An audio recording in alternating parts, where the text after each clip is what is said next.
In the far-off future of 202X, where self-driving cars reign supreme, and gas engines are but a distant memory, we meet Kanata Livingston, a spirited blend of British and Japanese heritage. Kanata's got a need for speed, and he's set to take the wheel in the manufacturing, a thrilling racing circuit right in his homeland. But there's more to his journey than meets the eye. As Kanata returns to Japan, he's determined to conquer the manufacturing, all while uncovering the most crucial race of all, the one involving his missing father. As worries grew about fossil fuels and the environment, the production of cars with internal combustion engines stopped. In its replacement, a fresh motorsports series named Manufacturing emerged and quickly became incredibly popular. Meanwhile, at Haneda Airport, Kanata Rivington arrives from England to a bustling scene. He's greeted by a massive TV screen broadcasting a manufacturing event, with Iba Shun behind the wheel of a Nissan GT-R, revving up the excitement. Kanata can't help but notice the vast crowd of fans, far grander than what he's accustomed to in his hometown. Later that evening, Ren Saionji, a manufacturing angel, returns home and shares a conversation with her friend Wakana. She is thrilled to hear about an English guest staying with them, but Ren remains unimpressed and doesn't believe in love at first sight. She reflects on an incident at the manufacturing tracks when Iba Shun approached her, eager to know more about her.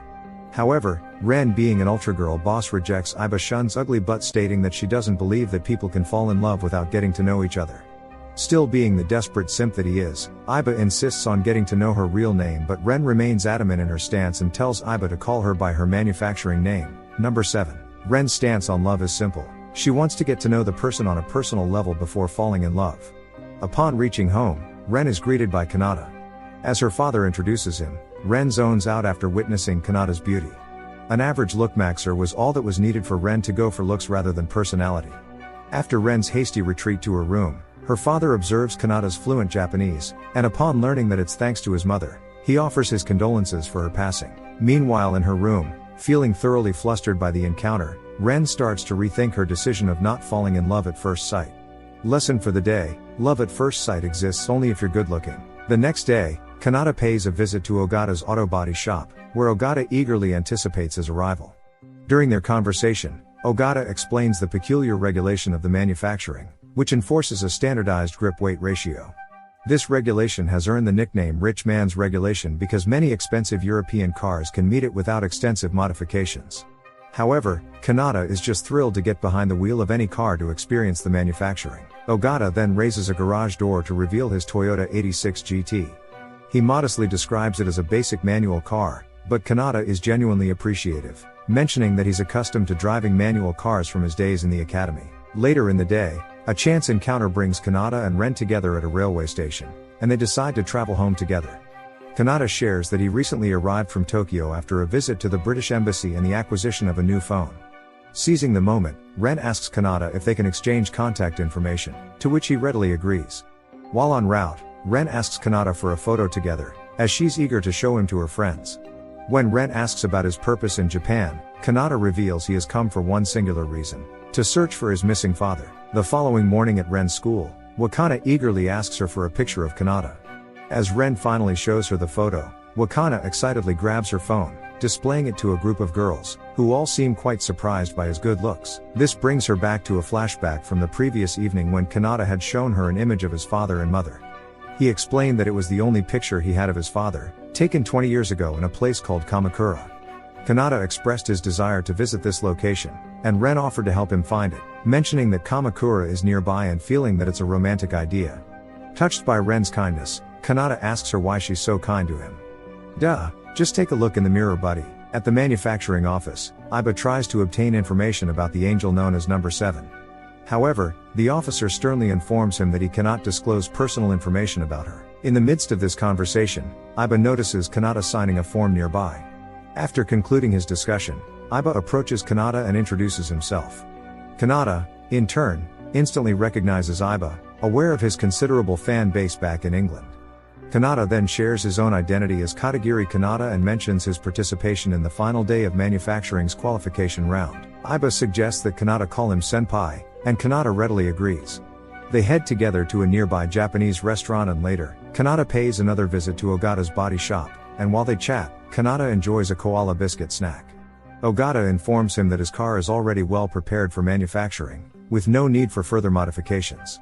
Kanata is taken aback to learn that the car's competitor is none other than Ogata himself, who candidly admits that he couldn't meet the qualifications due to his unease with the downhill sections and acknowledges that his true passion lies in modifying gasoline-powered cars rather than racing. On that same day, Kanata and Ren travel to a shrine in Kamakura, where his parents supposedly took the photo. However, they struggle to find the exact background that matches the one in the photo. The following morning, Ren rushes off to her job, informing her mother about it. Kanata takes note of her busy schedule and realizes that he, too, has his own event to attend that day. As Kanata is all set with his 86 GT, the commentator announces his entry, which surprises Ren. Shortly after the countdown, Kanata races past Ren, starting his qualification round. Back at Ren's home, Mr. Saionji and Mrs. Saionji sit in front of the TV, nervously watching the manufacturing event. Mr. Saionji notices that Kanata's last name in the event is listed as Katagiri instead of Rivington.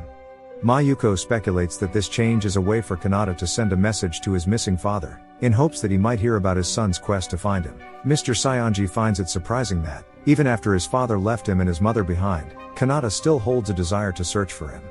Mayuko becomes emotional as she thinks about Kanata and his motivations, eventually leaving the room with tears in her eyes. Back at the manufacturing race terminals, Ogata and Iba keep a close eye on Kanata's performance. Iba raises a point about Kanata's car bearing the number 86 and how he might be at a disadvantage due to using an H-pattern manual transmission, while most other cars are equipped with superior paddle shifters. However, their conversation grinds to a halt when they suddenly notice the computer screen displaying Kanata in the 54th position. Iba quickly dismisses it as a system error, considering that an older car like the 86 GT shouldn't be able to reach such a high position. They soon realize it wasn't a system error when they see an attention flag attached to Kanata's 86 GT on the computer screen. This discovery shocks Tanaka, the commentator, who mentions that the only other person to receive an attention flag on their debut was Michael Beckenbauer. At the terminal, Ogata tries to explain to a puzzled Iba how Kanata's superior cornering techniques might have enabled him to surpass the other 200 racers with more powerful cars. However, Iba remains skeptical, believing that manufacturing's grip-to-weight ratio regulations should have hindered Kanata's car in the competition. Ogata then has a flashback to when he explained to Kanata about the grip-to-weight ratio regulation, clarifying that heavier cars need larger tires to compensate for the grip they lose, resulting in increased weight. This rule earned the nickname Rich Man's Regulation because the more expensive European sports and supercars often balance perfectly without further modifications. Kanata, on the other hand, found this rule quite intriguing. When Kanata inquires about the origin of this rule, Ogata mentions manufacturing's executive organizer, Ryo Takahashi. Takahashi has always kept a low profile from the public, and little is known about him. Kanata finds himself impressed and dubs Takahashi as a genius. From the manufacturing HQ, Fumihiro contacts Ryo Takahashi after seeing the race develop further. When Fumihiro mentions Kanata Katagiri, Ryo instructs him to keep a close eye on him as he believes that Kanata possesses the potential to discern and overcome the regulation he established for manufacturing. Kanata successfully completes the downhill section and enters the uphill segment, steadily advancing to the 44th position. When Kanata informs Ogata about his increased pace, a concerned Iba seizes Ogata's headsets to talk directly to Kanata. Iba expresses his anxiety, cautioning Kanata that a rookie unfamiliar with the course may be risking their life. However, Kanata assures Iba that he can envision the course in his mind like a movie and chooses to go radio silent to maintain his focus. Tanaka enthusiastically comments on Kanata's entry into the dangerous Hakone area, revealing that it had been abandoned due to an eruption of Mount Fuji.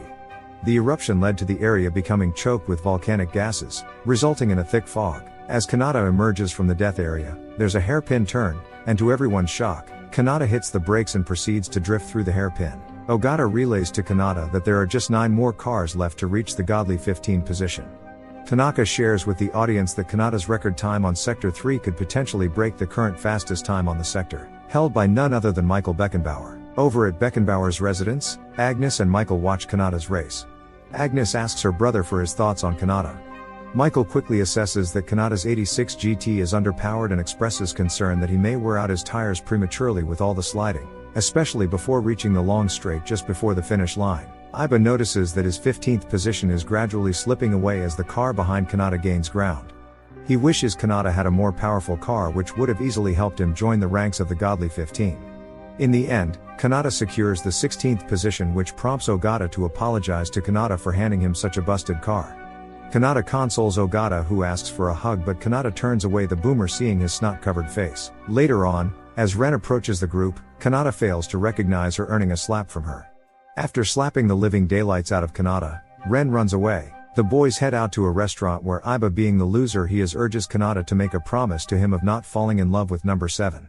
Of course Kanata agrees since he's a Sigma male who doesn't like girls that slap him. At manufacturing's headquarters, General Manager Fumihiro converses with a staff member about the disqualification of one of the competitors for using unauthorized tires. The staff member informs him that now the racer in the 16th position will be promoted to the 15th position. Fumihiro instructs him to release the updated news without delay.